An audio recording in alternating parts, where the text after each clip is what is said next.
Goeienaand almal. Kom ons by die woord. Ons liefdevolle Hemelse Vader, wat 'n voorreg om saam te kan wees.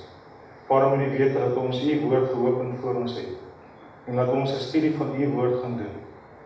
Vader, vanaand seker die belangrikste van alles, want ons weet ons uiteinde is tog om gesondheid ook te bereik. Vader, ons uiteinde is ook om genesing deur U woord te bewerkstellig. Vader, het sy dat deur geloof is, of deur dieet of lewenstyl is verandering. Vader, weet ons dat U seun het op hierdie aarde gewandel en dit was een van sy hoofmissies gewees. Daarom vra ek dat U ons sonde sal vergewe tot op hierdie punt, ons elkeen aanneemlik sal vind om hierdie tyd saam met ons te spandeer en dat U alleen die leermeester sal wees. Dis my gebed in Jesus naam. Amen. Nou die titel vanaand is 10 keer slimmer. En net om vir julle 'n verbasende feit te gee, dat elkeen van ons het binne in ons skedels een van die beste prosessors van informasie wat jy kan kry. Mediese wetenskap, algemene wetenskap, wêreldwetenskap kan dit nie namaak nie. Weet, die brein, as jy dieselfde hoeveelheid prosesering wil hê, sal jy die Niagara Falls se water nodig hê om van kragtenne te voorsien. As ook dieselfde hoeveelheid water indien nie meer nodig hê om hom te verkoel. Tog doen ons brein dit. Weet, ons brein funksioneer op al die suurstof, so te sê, wat jy in jou liggaam inneem, gaan meeste na jou brein toe. Al jou nerve senses, al jou senuwees, gaan na jou brein toe, tog het jou brein geen senuweestelsel. Jy kan op 'n persoon 'n operasie uitvoer op sy brein sonder dat hy enige iets voel. Die hoof van jou liggaam, die tempel, die punt, die hoofpunt is jou brein. Ons het vanoggend gepraat oor, en een persoon het dit aangedui dat voor die frontal lobe, jou kognitiewe denke, iets is wat die mens alleen het. Het jy geweet, dit wat jy inneem, affekteer jou brein. Dit wat jy eet, affekteer jou brein. Dit affekteer juis jou frontal lobe. Want deur die verteringsproses, die ekstra energie wat jou brein nodig het om iets, ek wil sê foreign, te kan verteer, neem hy krag van jou frontal lobe weg. En dit is waar jou denke en jou beheer is. Dit is wat alkohol, nikotien, tabak, enige een van daai verbode dwelmmiddels eerste affekteer. As jou vermoë om te dink, vir jouself te dink. Nou vir ons verhaal, ons het al hoeveel keer hierdie Babilon storie deurgetrap, toe Nebukadnésar Babilon ingeval het, toe Nebukadnésar Jerusalem ingeval het, en Jerusalem gebrand, vernietig het hy die mense in ballingskap weggevoer na Babilon toe. Onder hulle was 4 seuns gewees. Shadrach, Mesach, Abednego en Danël. Nou al 4 van hulle, sal ons verstaan, is in die tempeldiens of in die paleisdiens van die koning in Jerusalem gewees. Want dit is die mense wat Nebukadnésar sou uitkies om in sy paleisdiens te doen. Onthou, want die konings van daai tyd het, waar hulle 'n stad of 'n volk ingeneem het, het hy die kennis van daai volk probeer inwin. Daar was nie Google of biblioteke of enigiets van daai aard nie, die kennis was in die ouens se koppe gewees. En hy het die kennis probeer inwin, en hy het wyse manne vir homself gekweek binne in sy paleis, van reg oor die wêreld, want kennis is tog mag. So dit nou opgeëindig dat die 4 seuns ingeneem is by sy paleis, en die Bybel sê, Danël het hom vooraf voorgeneem, om homself nie te ontreinig met die spys van die koning. Baie belangrijk, hy het dit vooraf 'n hartsbesluit gemaak, onthou ons hele verhouding met God is 'n hartsbesluit. Nou, hy het hom vooraf voorgeneem om hom nie by die spys te ontreinig nie, en hulle is nou ingelyf tussen die wyse manne, en hy het vir die oppergesag of die hoof oor die wyse manne gesê, dat luister, ons gaan nie eet wat op daai tafel is nie. Want vir die Jode is daar 'n hele reeks onrein voedsel op die tafel gewees, wat hulle nie mag eet nie. En dadelik het dienskneg, hy het so bietjie skugter teruggestaan en hy het gesê, maar hoor hierso, julle gaan nie gesond wees nie, as julle iets oorkom, dan gaan my kop afgekap word. En Danël het vir hom gesê, toets ons, gee vir ons slegs groente om te eet en water om te drink. En na 10 dae kan jy ons kondisie vergelyk met die ander. En hy het dit gedoen, en na 10 dae was hulle kondisie soveel so beter, dat hulle op daardie dieet gehou het, vir die tydperk van die koning. Want Daniël 1 sê vir ons, die tydperk van die koning, vir die opleiding was 3 jaar gewees. En na 3 jaar het koning Nebukadnésar hierdie wyse manne ondervra, en dit het uitgewerk, dat hulle 10 keer slimmer was, as die ander wat in diens geneem is. Nou,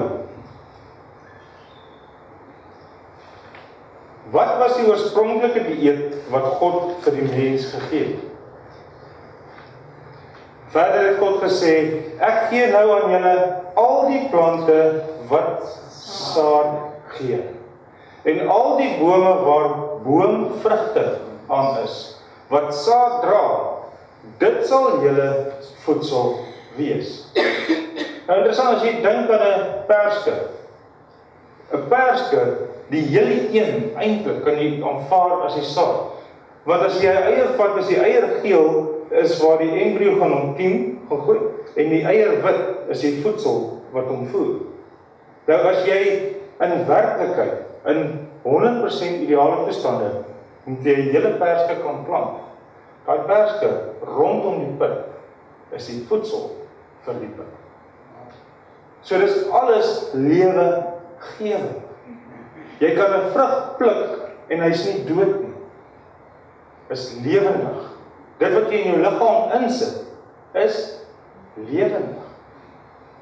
Jy voer 'n lewendige organisme met 'n lewendige organisme, is hoe God dit bepaal het om te wees. Nadat Adam en Eva gesondig het, watter kos het God by hulle dieet gevoeg? Nou ek hou verskriklik baie van hierdie een, want hoor hierso, ek was nie al my lewe lank, en ek is vandag, ons kan sê vegan vegetaris. Ek eet net glad nie meer diereprodukte nie, behalwe as my seun verjaar, dan Sondag ek ordentlik en ek eet saam met hom. En ek sal julle vertel wat is die gevolg. Jy sal die plante van die veld eet. Genesis 3 vers 18. Dit wil sê, as dorings en dussels en daai goed 'n vloek is, en hier kom groente in by die sondeval, dan is groente mos 'n vloek, is dit nie? Brusselssprouts of tamatie is nie 'n groente nie, tamatie is nie 'n vrug nie, tamatie is 'n groente. Hoor wat ek julle sê? Want dit is vir my straf. Ek kon nog nie van hom onthou, of van hom nie. Vraag 3. Is God besorg oor ons fisiese gesondheid? Matteus 4 vers 23. En Jesus het deur die hele Galilea rondgegaan, en hulle sinagoges geleer en die evangelies van die koninkryk verkondig, en elke siekte en elke kwaal onder die volk genees. Sien, hy wou hê hulle moet gesond wees. Dit was deel van sy bediening, was gesond maak. Weet, ons is nou by les 20, en dit is die eerste keer dat ons gesondheid aanraak. Maar as ons kyk in die boek Daniël, waar die profesie begin het, wat is die heel eerste een wat jy kry? Dis eintlik die gesondheidsboodskap. Voor daar enige droomuitlegging is dit vir God belangrik, ja of nee? Weet, ek het vir julle nou die aand vertel van Tiendes, en agterna die vraag opgekom, wat van wanneer jy vir 'n persoon geld gee, of jy gee vir hom kos, en hy gooi dit in die asblik. Wat dan? Ek het vir die persoon gesê dat dit het al met my ook gebeur. Jy weet, en dan onderhou jy jouself aan God, dat die Heilige Gees jou moet ingee, wanneer om te gee. En die Here het vir my eintlik gewys, dit was heel verkeerd, verskoon my.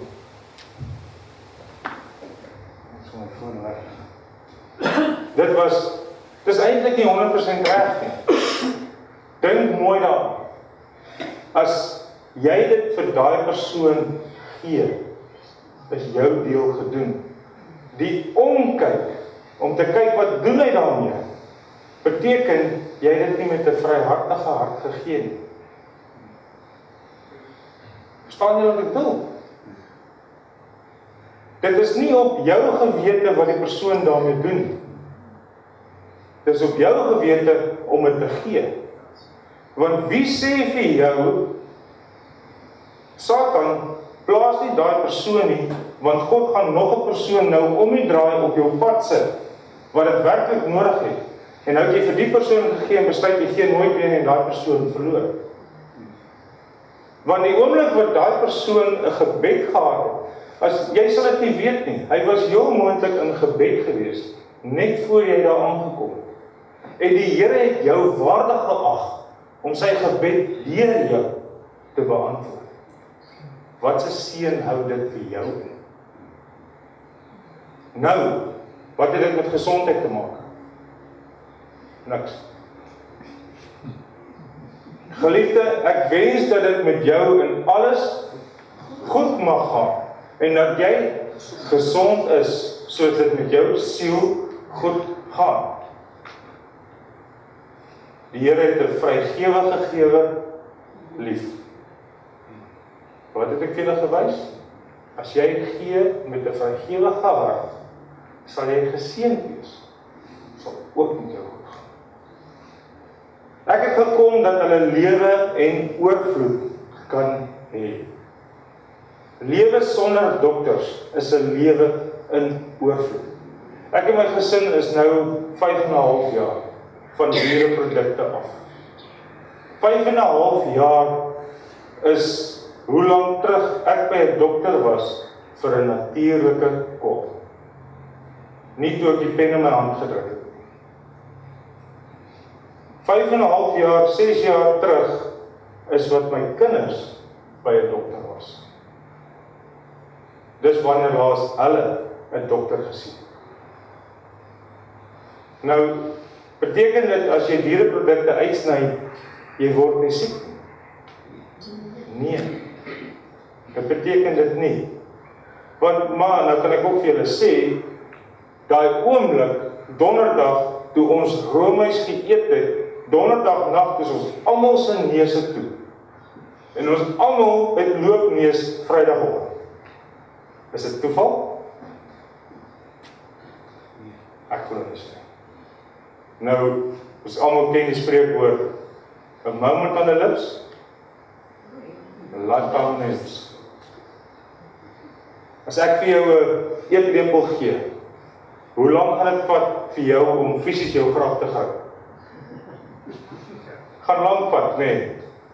Net so is verkeerd eet 'n langdurige proses van jou eie grafgrawe. God het die kinders van Israel beloof dat as hulle hom sou dien en gehoorsaam, hy alle siektes van hulle sal verwyder. Het hy sy belofte gehou? Nou ons onthou, hier praat ons van in die woestyn. In die woestyn het God vir hulle manna gegee om te eet, wat 'n tipe vorm van brood is. Dit was sy eerste keuse. Hy het daarna vir hulle kwartels gegee toe hulle nog steeds gehinker het na die vleispotte van Egipte. Maar enigeen van julle al gelees wat het gebeur toe hulle die kwartels eet? Hulle het gesterf met die vleis tussen hulle tande. Toe het hy hulle laat uitgaan, en onder sy stamme was daar niemand wat struikel nie. Klein bietjie van 'n vertaling verandering hierso. Die Engels sê, nie een met 'n kwaal nie. toe hulle uit die woestyn uit in die beloofde land inbeweeg, het nie een van hulle 'n siekte of 'n kwaal gehad nie. Nie een. Bybel sê eintlik vir homself, hulle klere het nie verslyt nie. Dis die mate van seëning wat die Here vir 'n mens gegee het. Hoekom is gesondheid so belangrik vir God? Nou, Paulus sê dit vir ons, hy sê dit eintlik vir ons in 2 geleenthede. So dit moet belangrik wees, want 1 Korintiërs 3 sê hy dieselfde. Of weet julle nie, dat julle liggaam 'n tempel is van die Heilige Gees? Verheerlik God dan in julle liggaam. Dat julle liggame stel as 'n lewendige, heilige en aan God welgevallige offer. Dit is julle redelike godsdiens. As ek sê dit is jou redelike godsdiens, dan is dit mos amper voor die hand liggend die eerste stap wat moet gebeur. Dink aan Danël. Danël het amper 100 jaar oud geword. En die Bybel sê, selfs sy sig was nog nie aangetast nie. So ook nie Moses sin. Weet, Moses, hoe het Moses gesterf? Die Here het vir hom gesê, Moses, dis tyd vir jou om te sterf, klim teen die berg op. Dit wil sê, hy het op sy sterfbed ouderdom nog steeds krag gehad om 'n berg te klim en te gaan lê en te gaan sterf. Of basies te gaan lê en te gaan slaap. Wat is 'n goeie Bybelse reël vir 'n gesonde leefstyl? 1 Korintiërs 10 vers 31, of julle dan eet, of drink, of enigiets doen, doen alles tot verheerliking van God. Nou, weet ek hardop het 'n bietjie vooruit, maar kan julle self nou indink? 'n lam het Christus voorgestel.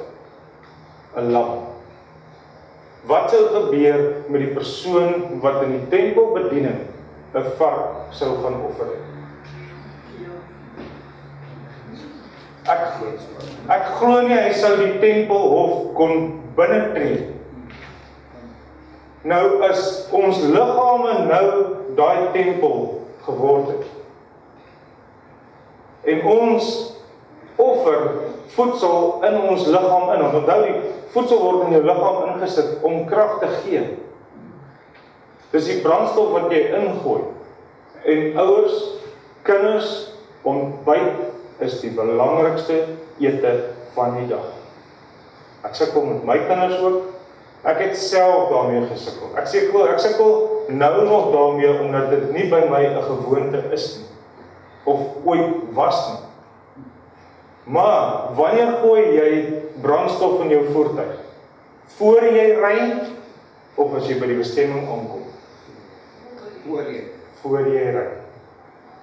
Nou vir jou brein of jou kind se brein om op 100% moontlike kapasiteit te funksioneer, moet hy sy brandstof hê voor hy in werking kom.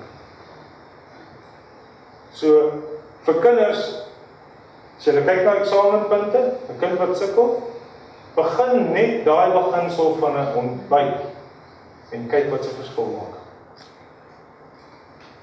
Kan Christene alkoholiese drank gebruik? Nou baie mense stry hierso en hulle sê maar Jesus het water en wyn verander. Salomo was die wyse man in die wêreld. Vir die wêreld nog ooit gesien het.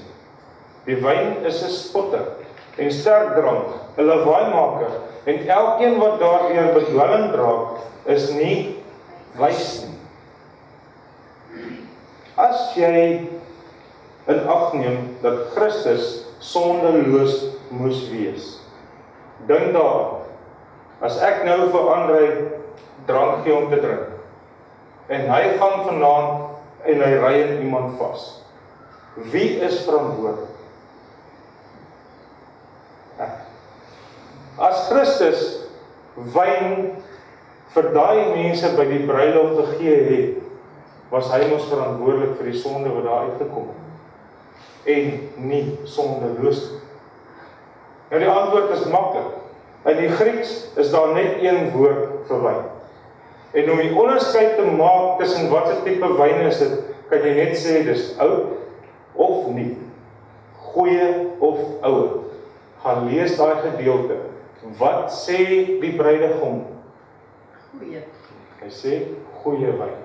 Sy meeste gaste gee die goeie wyn eerste, sodat hulle agterna die slegte wyn nie meer proe nie, want hulle het genoeg gedrink. Maar julle gee die goeie wyn laaste. Nou Jesus het ons 'n bloedoortapping gegee. Hy daar by die intree van sy evangelie, het hy sy lewende water, sy wyn vir ons gegee. En gaan kyk mooi by die kruis, het hy as sy suur, gegiste wyn gekry om te drink, om die pyn te verlig. En dit is ons sonde wat hy ingeneem. By die Paasfees was dit ongesuurde brood, want die suurmiddel of die rysmiddel het sonde voorgestel. Nou in wyn, wat laat jy dan dink die Paasfees of selfs die nagmaal sal dan wyn wees as alles op die tafel sonder sonde moet wees?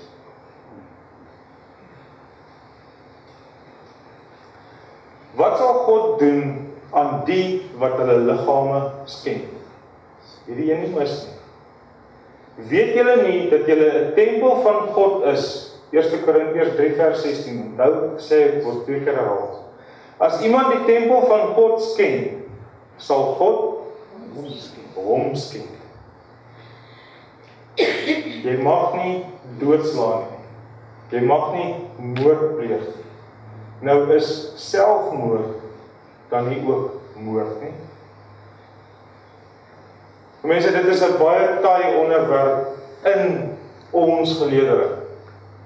Want ons ken geliefdes van ons wat selfmoord gepleeg het. En die vraag is altyd, gaan daai persoon in die hemel wees, ja of nee? Nou, ek ken gevalle in die Bybel waar 'n persoon selfmoord gepleeg het, maar tot sy volk se redding. Samson. Ek glo hy sal in die hemel wees. Dis nie vir ons om te sê nie. Dis nie vir ons om te bepaal nie.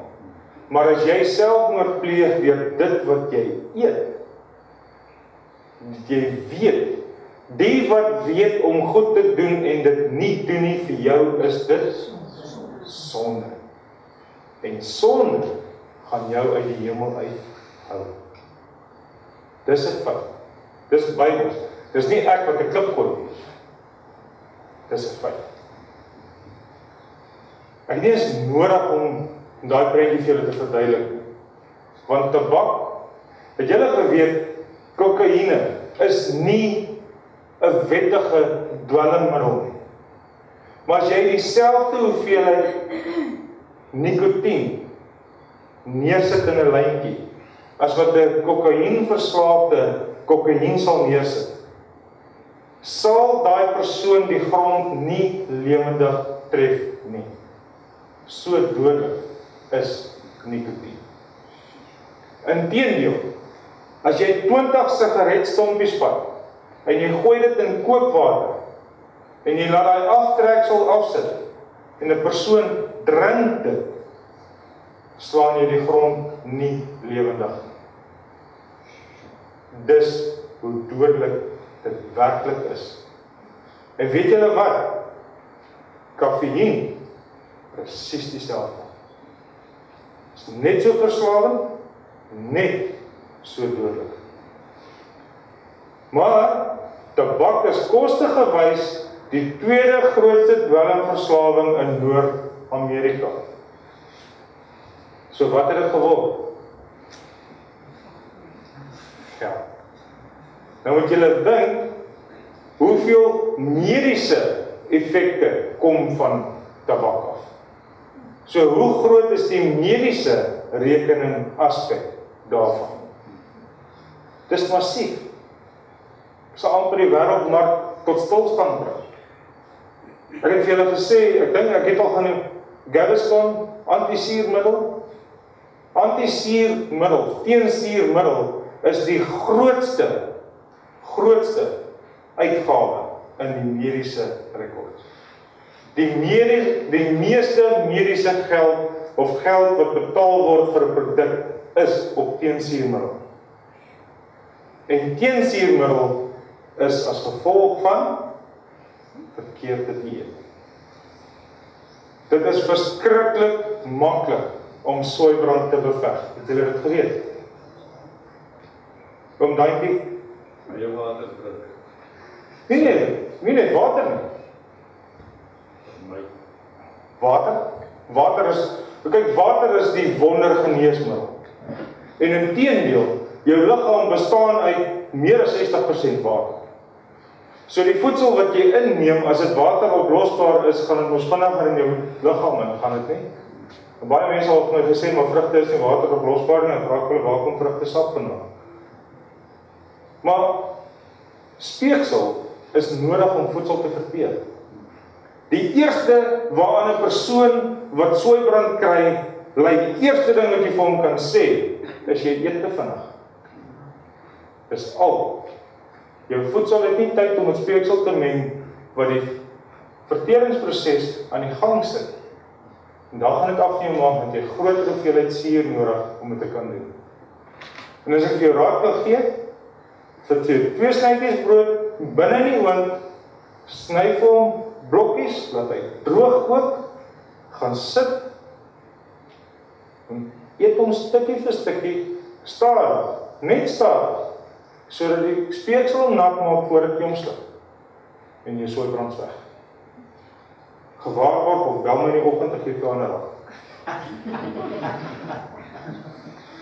Nou kyk, tabak laat die mens so goed lyk. Alles wat so gesond is vir jou, laat jou so goed lyk, is dit nie? Watter soogdiere het God gesê, mag die mens eet? Levitikus 11 vers 3. Alles wat onder die diere gesplitste kloue het, en wel heeltemal gesplitste kloue en herkou, dit mag jy eet. 'n vark het gesplete hoewe, maar hy herkou nie. Maar wat is die doel van 'n vark? As die Here hom nou geskaap het, jy kan hom nie eet nie.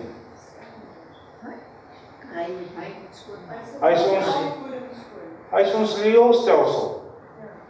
Hy is ons fisiese rioolstelsel. So is 'n seker, so is krappe, kreef, weet al die goed wat mense altyd as lekker sien.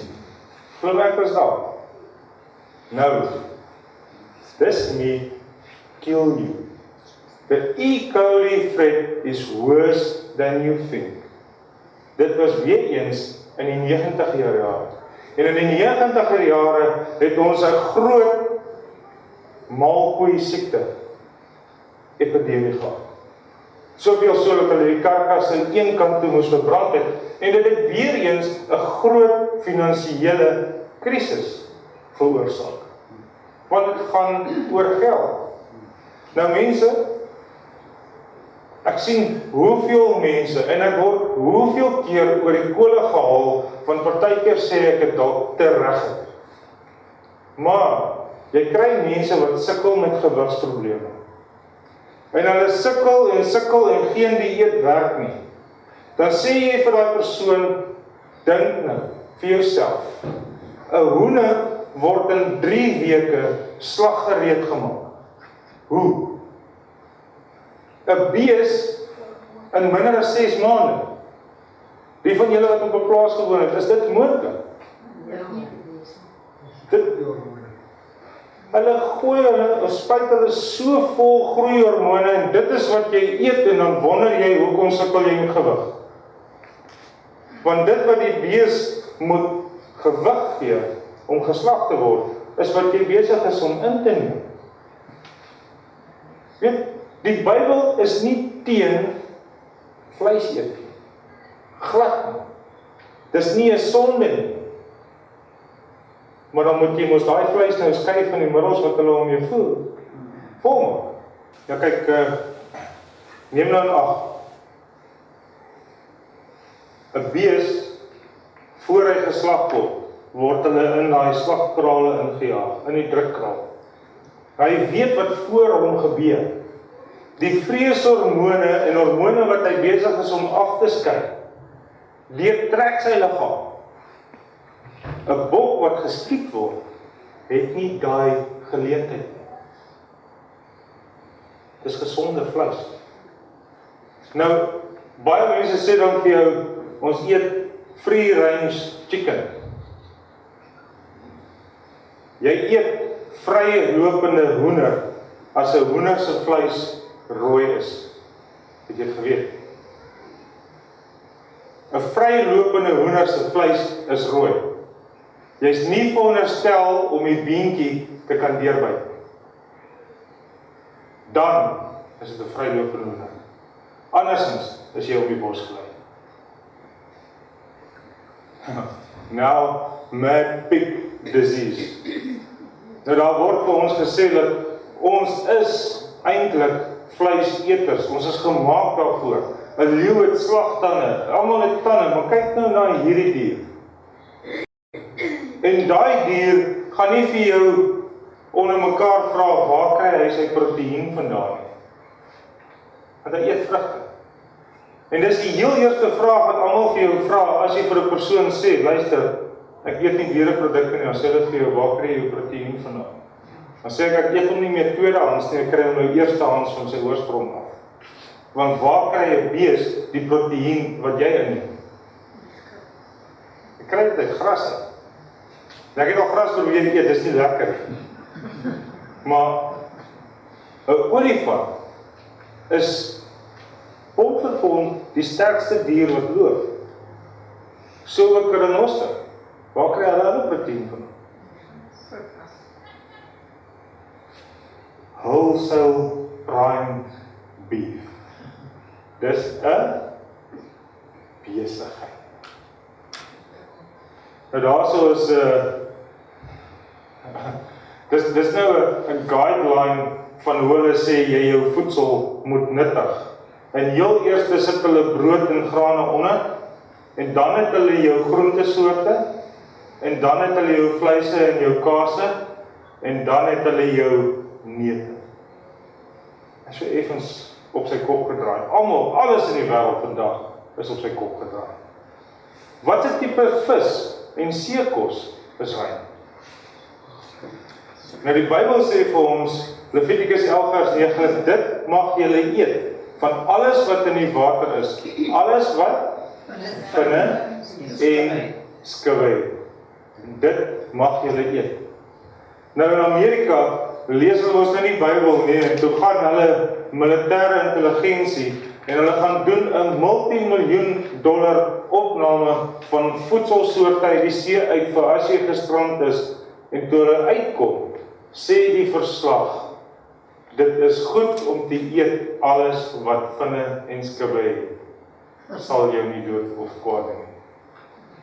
Hulle hoef net Bybel te gelees het. Maar tog, ons word vasgevang in die goedjies wat vir ons lekker is. Nou 'n prawn is 'n spesie van 'n kakkerlak.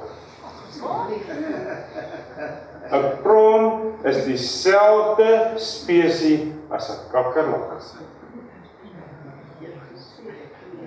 Hulle is die rioolstelsel van die see. Watter voëls is onrein? Levitikus 11, 15 en 16. Elke kraai volgens sy soorte. Die volstruis is verkeerd. Volstruis kom nie in die oorspronklike taal voor. Gaan neem 'n Engelse Bybel, die woord oryx word as ostrich vertaal. En oryx is 'n tipe van 'n seevolk. Dis 'n tipe van 'n volk. Dis nie 'n volstruis nie. Want as jy gaan kyk hoekom 'n hoender rein is om te eet, is sy skropgewoontes. Al die aspekte behoort aan 'n volstruis. Nou ek is veilig, ek eet nie een van die twee nie. Maar 'n volstruis is nie deel van hom. Maar nou is daar mense wat vir jou sê, een is rein. Maar as jy gaan kyk na seemeeu, kleinvalk, naguil volgens sy soorte, en jy gaan kyk wat hy vir jou verder sê, dan sê hy vir jou pelikaan, en een val onder die spesie van 'n pelikaan. So, Bybel noem hom dalk nie direk nie, maar ek stem nie 100% saam. En weer eens, mense, dit is waaruit die vleis bestaan, is die hoeveelheid vet wat tussen die vleisvesel is. Is die wette van rein en onrein diere deel van Moses se seremoniële wette wat geëindig het by die kruisiging? Nou Genesis 7 vers 1 en 2 sê Noag moes gaan in die ark, jy en jou hele huisgesin, van al die rein diere moet jy vir jou telkens 7 paar neem. Maar van die diere wat nie rein is nie, 2 paar.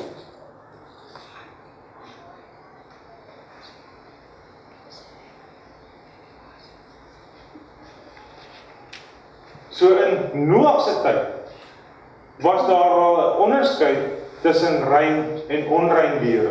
En ons weet toe die ark land slaan, is die eerste keer wat diere by die voedselketting gevoeg is. Die eerste keer. Nou as jy vir jouself dink, as Moses uitgeklim het en hy het 'n vark geslag, was dit die einde van daai spesie. Maar daar was net een paar. So hy moes geweet het. Die Bybel sê dit dalk nie so direk nie, maar hy moes geweet het om nie 'n onrein dier te slag nie. Want die rein diere was 7 paar. En wat het gebeur? Sê 912 jaar oud geword. Methuselah 969. Noag 950 en die naaste aan hulle van het vleis by die dieet ingevoeg is, was 275. Dis hoe vinnig die ouderdom van die mens geval het, toe vleis bygevoeg is by die dieet. Nou in 'n algemene studie is daar gevind dat 'n vegetariër leef tot 15 jaar langer as 'n nie-vegetariër. Moenie dwaal nie. God laat hom nie bespot nie. Want net wat die mens saai, dit sal hy ook maai.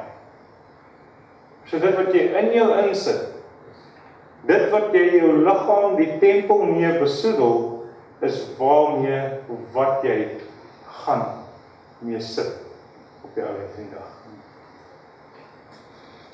Het God gesê dat die eet van onrein kosse is 'n ernstige oortreding? Jesaja 66 vers 15 en 17. Want kyk, die Here sal kom in vuur en sy waan soos 'n stormwind, om in hittigheid sy toorn te openbaar. Let op. Wat het ek nou al gesê, toorn van Babel was iets om gebou te word om self by die Here uit te kom? Die wat hulle self heilig en hulle self reinig. Wat? Varkvleis eet en verfoeisels en muise, almal saam sal hulle tot niet raak, spreek die Here. Hy praat van die wederkoms. Het die wederkoms al gebeur? Ons wag nou vir die wederkoms, dis op hande. Nou, mense gaan dadelik vir jou, daar's soveel dele wat hulle die Bybel uit vir jou kan gee as verskonings. Petrus in die laken. Die laken het afgekom. Nou Petrus het saam met Jesus gewandel. Na die tyd, nadat Jesus gekruisig is, gee die Here hom opdrag om te slag en te eet in 'n gesig. En Petrus slag en eet, nee. Hy weier 3 keer.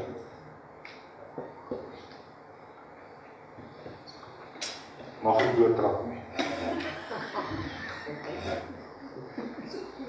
Petrus weier 3 keer nog steeds. En agterna sê hy wat die droom beteken het. Die droom het vir hom gewys dat mense nie onrein is nie die voedsel nie, want hy het steeds nog nie geëet nie. Jesus sê vir die fariseërs, niks wat die mens ingaan kan jou onrein maak nie, maar wat jou uitgaan maak jou onrein. Dit praat hy toe die disippels eet sonder om seremonieel hulle hande te was. Niks te maak met dit wat hulle gaan eet nie. Daar word nie vir hulle gesê, julle eet nou varkvleis nie, maar word gesê, julle eet met hande wat nie gewas is nie. Nou net vanmiddag met ete toe, gaan dat die kinders roep, is dit, was julle hande? Kos is weg. Geef vir 'n persoon 'n sterk drank. Kyk hoe onrein is dit wat uit sy mond uitkom.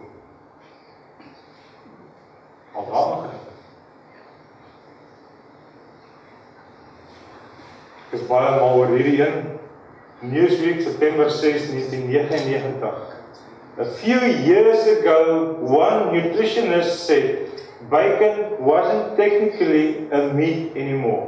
It didn't belong to any food group at all.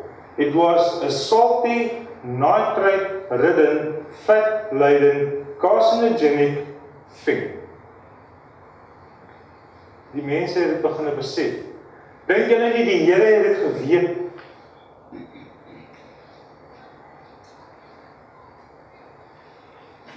Bringing home the bacon.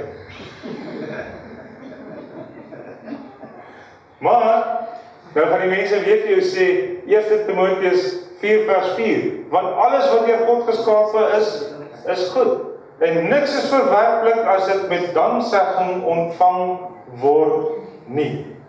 Met ander woorde, jy sit dit op jou tafel, en jy bid daaroor, en is reg. Een predikant het al vir my gesê, daai varkchoppie verander in 'n skaapchoppie, as ek dit bid. Ek is ernstig. Maak vir julle Bybels oop daar. Gaan julle gou. Weet, daar's 'n groot gevaar om jou geloof op een teksvers te bou. 'n Baie groot gevaar. 99% van die tyd lees die mense nie die deel voor of die deel na nie. Maar kom ons lees dit gou van vers 1 af. Maar die Gees sê uitdruklik dat in die laaste tye sommige van die geloof afvallig sal word en verleidende geeste en leringe van duiwels sal aanneem. Deur die geveinsdes van leenaars wat gebrandmerk is in hulle eie gewete. Wie's gepla met hulle gewete? Die wat die leringe aanneem van die duiwels. Wat verbied om te trou en gebied dat die mense hulle moet onthou van voedsel wat God geskaap het om met danksegging gebruik te word deur die gelowiges en die wat die waarheid ken. Daar sê dit uitdruklik die antwoord vir jou. Voedsel wat die Here geskaap het. Wys vir my waar gee hy vark as voedsel? Vark is nie voedsel. Die Bybel sê hy vir ons uitdruklik wat is voedsel en wat is nie. So, wat is heilig en goed? Dit wat die Here as voedsel gemaak het. So maklik soos dit. Jy kom terug tot die sê van wat gesê word vandag. Dat die sogenaamde wet van Moses geld net vir die Jode. Want dit is waar hulle die fout maak. So as die Here Moses beveel het, dit is dus sy regulasies, die wet van Moses. Feit is en bly staan, hoor. as jy jou by God se volk skaar, of die wette nou vir die Jode alleen was of dit nie, moet jy deel van God se volk wees, of dit nou fisies is, en of dit geestelik is, soos wat ons glo dit vandag geestelik is, moet jy deel word van God se volk. Dit wil sê jy moet gehoorsaam wees aan God se wet, is dit nie? So, dit maak nie saak of dit net vir Jode was, of nie.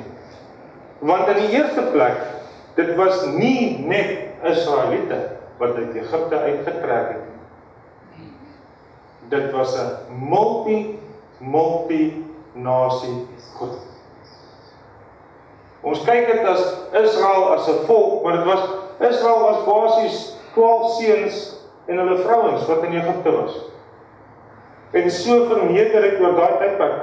Terloops, vir mense wat glo dat 2 mense nie so vinnig kon vermeerder soos Adam en Eva om die aarde te bevolk in daai 2000 jaar. Hoe vinnig, hoe groot het daai 12 seuns en dogters geword in Egipte in 470 jaar? Gaan lees, is oor die 600.000 mans wat daar uitgetrek het. Kijk, dis baie. In Genesis 2 vers 17, die heel eerste opdrag van God, die heel eerste opdrag, die heel eerste sonde wat gepleeg het juis oor eet gegaan. Daarvan mag jy nie eet nie. As jy dink aan vark, ons kan die hele dag redeneer, die Bybel sê, jy mag dit nie eet nie, punt, klaar. Daai vrug was nie sleg nie, daai vrug het begeerlik gelyk om te eet. Gaan lees die hele beskrywing wat dit gee. Want dit is mos, die wêreld is op sy kop gedraai. Weet, vleis was vir my die lekkerste ding ooit. Dis al wat ek wil eet. Ek het geglo sonde is 'n vloek. Inteendeel as ek in 'n restaurant gaan sit het ek vir die ou gesê, bring vir my steak so dat hy die groente in my bord eet, ek wil net een keer eet. Ek het nog rou geëet. Toe maar. Die Here het my genees daarvan. Ek ry op die plaas. Ja, die goeie veearts komt op karret. Ek ry op die plaas, uit op die teerpad, en ek sê vir julle, ek het 'n craving gehad vir vleis, wat skrik van niks. En as dit nie gebeur het nie, het ek teruggegaan, want ek het 'n hele klomp keer probeer op 'n vleis eet. Baie keer geweet ek moet. En die stadium, op een stadium, het ons verlang nie vleis geëet. En toe gaan ek na 'n restaurant en ek sê vir my vrou, ek gaan net eenmaal weer proe wat nog so lekker was, toe is dit net so lekker, en toe gekoop ek vir my nog baie, en dis ek weer terug. En daai dag het ek uitgery en ek het regtig waar gesukkel. En daar lê 'n dooie dier en vrot langs die pad. En dis 'n warm 40 grade somersdag. My Corollaatjie se venster is oopgedraai, want dit is warm, en daai reuk trek en alles. Want ek stop so ver van hom. En ek ry by die dorp in, en ek loop by Spaar in. En toe ek by Spaar inloop, by daai vleisrak, kry ek dieselfde reuk. 'n vrot piesang ruik soos 'n skerper piesang. 'n vrot appel ruik soos 'n skerper appel. Geruik hoe ruik vleis regtig. Dit het my genees, ek was so dankbaar daarvoor, ek is by daai punt verby. Ek kan nie meer daarna kyk nie, dit is nie meer vir my dieselfde nie. En jammer as ek julle nou 'n bietjie naar gemaak het, maar dink so daarin. Jou liggaam is die tempel van die Heilige Gees. Dood is die oorsaak of die gevolg van sonde. 'n stuk vleis in jou liggaam in te sit, is om te voer met iets wat dood is. So jy voer die tempel van die Heilige Gees met die gevolg van sonde. Is nie 'n ander manier om te stel. Wat is 'n goeie basiese gesondheidsreël vir Christene? 1 Korintiërs 9 vers 25. En elkeen wat aan 'n wedstryd deelneem, onthou hom in alles. Nou ons is besig met 'n wedstryd. Paulus sê, hy stry die goeie stryd. Ons is besig daarmee. Ons is veronderstel om onsself in lyn te kry daarmee. Nou, as julle my sal toelaat om julle 'n grappie te vertel.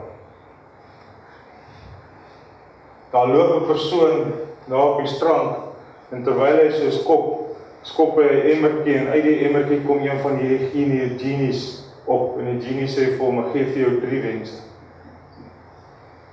Hy sê vir hom, dit klink goed, my eerste wens, ek soek 'n Ferrari.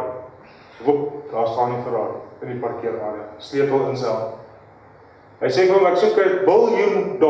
Woep, op sy selfoon kom die SMS deur, internetbanking, daar's $1 biljoen in jou rekening.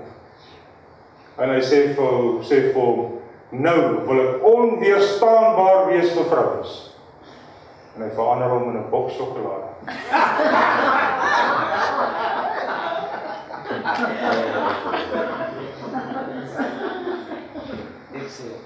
Waar of nie? Dis lekker. Dis lekker. Dit word juist so gemaak, laat dit ons moet vasvang. Dit word so gemaak. Weet, ek was verslaaf aan kook. En as ek vir julle sê, tot op hede, kon ek nog nie 'n persoon, ek het 3 jaar laas kook gedrink. Ek het nou die dag te gee, ou vir my 'n blikkie kook, en ek het dit vir hom probeer teruggee, en hy het dit vir my gegee, en ek en my seentjie loop, en is warm, en ek vat 'n slukkie, en dit was vir my die slegste wat ek nog ooit geproe het. Ek kon hom nie drink, was het hom weggekom. Ek was so verslaaf aan kook, ek het op 'n Vrydagmiddag, die kookfabriek was reg langs ons gewees. Ek het op 'n Vrydagmiddag van die fabriek af omgery, dan laai ek my Corsa bakkie agter vol 2 liters vir die week. En as ek sê ek laai hom vol, dan sê ek vir julle, ek laai hom, ek wens ek het foto's geneem daarvan.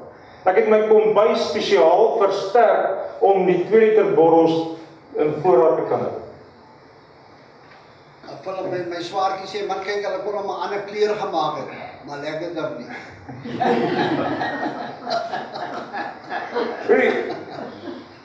Die dokter het vir my gesê ek moet ophou kook drink, want ek was besig om siek te word daarvan. Toe gaan ek oor na Sprite. Dit is nou net kook en 'n ander keer. Dat is nou nie 'n kwessie daaromtrent. Maar ek het nog steeds, en wat ek vir julle sê, ek kon 'n 1 liter kookborrel vinniger down as enige ou 'n glas kook kon down. En ek het meer as 1 weddenskap in my lewe gewen daar. Meer as dit. Want dit het vir die mense onmoontlik geklink. Maar ek kon 'n kook, 'n 1 liter borrel vinniger drink as enige persoon 'n glas. En ek weet van mense wat 1 liter of 2 liter 'n dag drink. Ek het 'n 2 liter kook gedrink saam met 'n bord kos. Nie minder nie. Maklik 3-2 liters 'n dag gedrink. Nie water nie. Water was vir die slegste ding ooit. En ek sukkel vandag nog om my hoeveelheid water te drink wat ek moet drink. Maar ek kan vir julle een ding sê, die Here het my op 'n pad gevat, waar hy my op 'n plaas wat opeindig het, waar daar net bergwater beskikbaar was, sonder chemikalieë, en ek kon water drink, voordat hy besoedel is, met wat hulle vandag in water sit.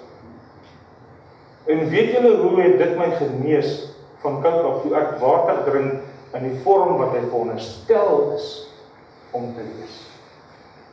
Nie hierdie gefilterde water wat in elk geval uit die munisipale kraan uitkom en gefilter word nie. Praat van die oorspronklik, daar uit sy bron uit. Nou in die hemel gaan ons daai water van daai oorspronklike bron afdrink. Kan julle dink wat 'n verskil dit moes wees? Is die Bybelse gesondheidsbeginsel nog steeds van toepassing? As jy wil nee sê, moet jy vir my verduidelik wat van jou het verander. Want ek weet ons het swakker geword as het hulle was. Generaal de Wet se seun het op 16 het hy al troppe leeu's van kant gemaak. Nie dat ek die skiet van leeu's bevorder nie, maar deur wat hy die trekosse alleen tussen hulle trekwa en sy oom se trekwa 40 km op 16-jarige ouderdom moes gevat het. En dis maar hoeveel jaar terug? 16 jaar oud. Mense bring vir my 'n 16-jarige seun vandag wat 'n voorlaaier kan vashou as hy die sterk trek. Ons is nie meer wat ons was. Klaar nie. Levitikus 13 vers 46. Quarantynprosedures beheer aansteeklike siektes. Van toepassing vandag, ja of nee?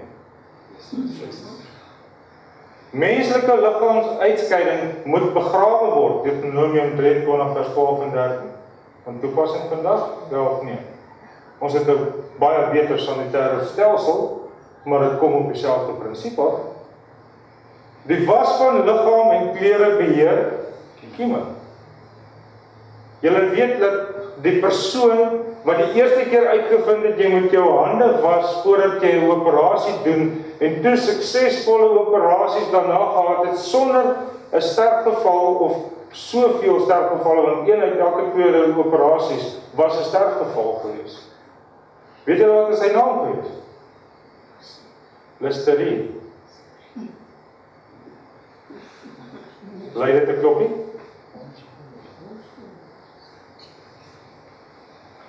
Morele leefwyse voorkom seksuele siektes. Levitikus 18, Spreuke 5, 1 tot 12, Kolossense 3, 5 en 6. Is dit van toepassing vandag, ja of nee? Dierevet moet nie geëet word nie. Levitikus 3, 17, 7, 22 en 24. En kyk, ons kan sê, dit is van toepassing, maar dat ek nog vleis geëet het, was dit nog die lekkerste deel, was dit nie? Haat en bitterheid is nadelig vir jou gesondheid. Julle sal skrik as julle sien hoeveel kankers se oorsaak is eintlik by haat gevind.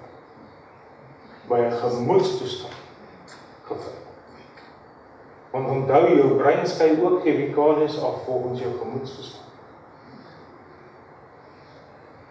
En ooreet is skadelik. Spreuke 23 vers 2. Daar is 'n paar sumo stoeiers. Weet van jou sterkste mense in die wêreld. Weet julle wat is hulle ouderdomsbereik? Hulle word nie ouer as 40.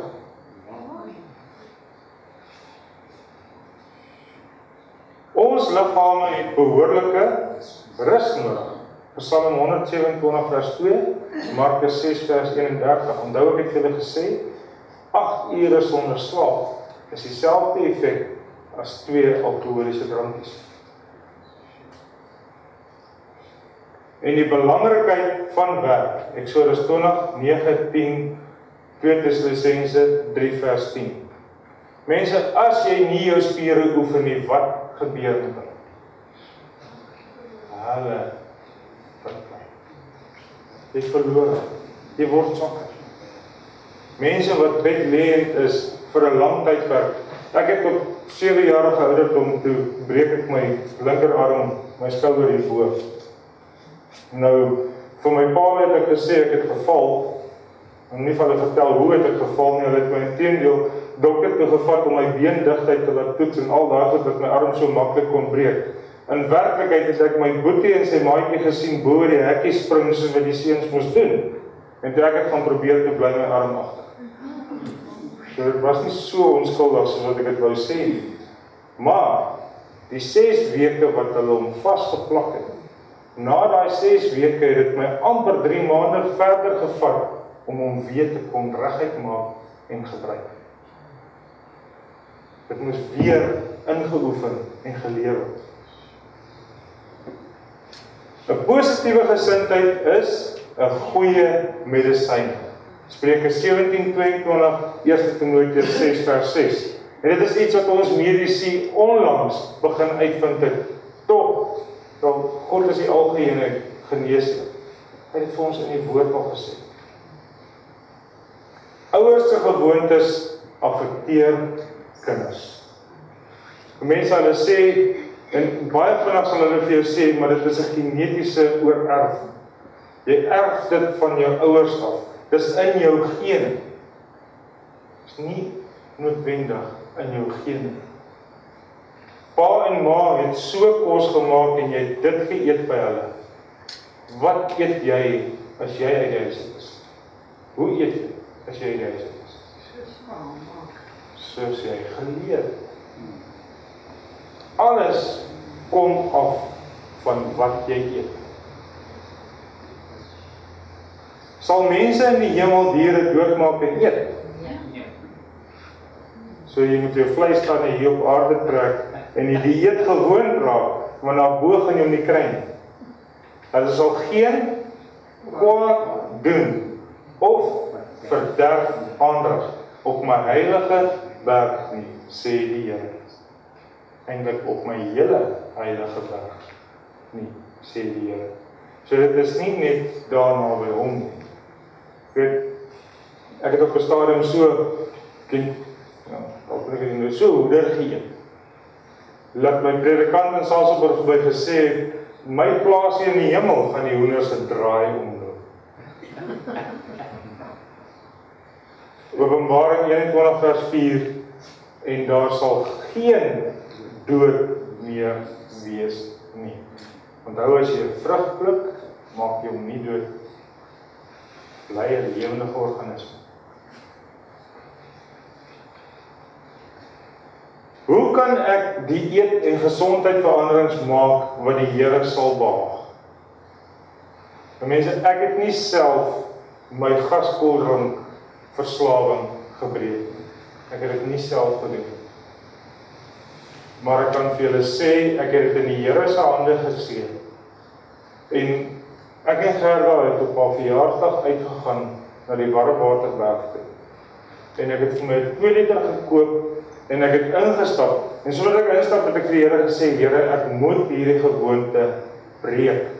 En ek het vir my glas ingegooi en toe ek daai eerste slukkie vat, is hy nie lekker nie. En straaltjie weer na my broer toe, my broer het my so gespot oor die Sabbat, en hy het my so getap, laat hy op 'n Saterdag net so som onder, dan kom staan hy voor my huis, hy sê ek, staan ek en hy praat, dan vat hy die bier so, dan kyk hy so, dan sê hy, daar is die son onder, dan maak hy hom oop, dan vat hy 'n slukkie. Dis nou om my te tap. En ek gaan in die huis en ek bid en ek vra vir die Here, hoe lelik ek ook al vir julle mag klink, ek sê vir hom, Here, net een keer, maak daai bier bitter vir hom. Die volgende week toe kom hy na my toe te sê hy vir my, ek kry my sin, want hy kan bier nie verdra nie, die smaak is bitter. Gebed al wat jou afval. Daai was my laaste glas gaskoeldrank wat ek ingegooi het, en hy was vir my bitter. Was net nie lekker. Nou vir 'n ou wat dit so vinnig kan drink, Gerda so 'n paar jaar na dit, lag sy so lekker vir my, want ons is in Oudtshoorn, en ons koop 2 botteltjies sap by Fruit and Veg City, sonder om te weet dit is gas. En ons loop uit, en julle weet Oudtshoorn, die mense in Oudtshoorn, as hulle ooit in die hel beland, kry hulle afslag op brand, want dis warm. En ek maak daai glas botteltjie oop, en toe ek hom so insit, toe sit net gas en alles uit my mond, ek kon daai gas nie hanteer, en ek sê hoe vinnig ek dit kon drink. Sy het vir my so gelag, want is die gewoonte alles weg. Esegiel 11 vers 18-20. En hulle sal daarna toe kom, en al sy verfoeisels, en al sy gruwels daaruit verwyder. En ek sal hulle een hart gee en 'n nuwe gees in julle binneste gee, sodat hulle in my insettinge kan wandel en my verordeninge kan hou en doen. So as jy vandag in 'n geloof is waar jy sê, maar die Gees is binne jou, sê die Here, hy gaan maak dat jy in sy weg wandel en sy verordeninge kan hou en doen. Dis nie in ons krag nie. Dis hy. Dis 'n belofte wat hy jou gee. As jy daar sit en jy kyk net DVD of jy sit in die gehoor en jy sê jy kan dit nie los nie, is jy 100% reg. Maar 100% verkeerd. Want jy onderskat die krag wat die Here jou kan gee om dit te los. Dis nie ons in ons eie krag, maar in sy krag is dit moontlik. Kom ons bid. Hemelse Vader, party boodskappe baie hard. En Vader, ek vra vergifnis as ek dalk te hard praat. Maar ek weet ook dat die hartpraat hier en nou nodig is. Want as ons met die wederkoms voor U staan, het hartpraat geen effek oor nie. Vader, daarom wil ek vra vir daai klein goedjies waarmee ons nog sukkel, waarmee ek self nog sukkel, dat U ons die krag sal gee om oor te kom. Maar Vader, ek weet daai krag is nutteloos as ons nie eens besef ons is besig om te struikel. So vul ons met die Gees, laat die Gees ons oortuig van sonde en ons daardie sonde kan uit die weg neem. In U krag alleen. Dis my gebed in Jesus naam. Amen.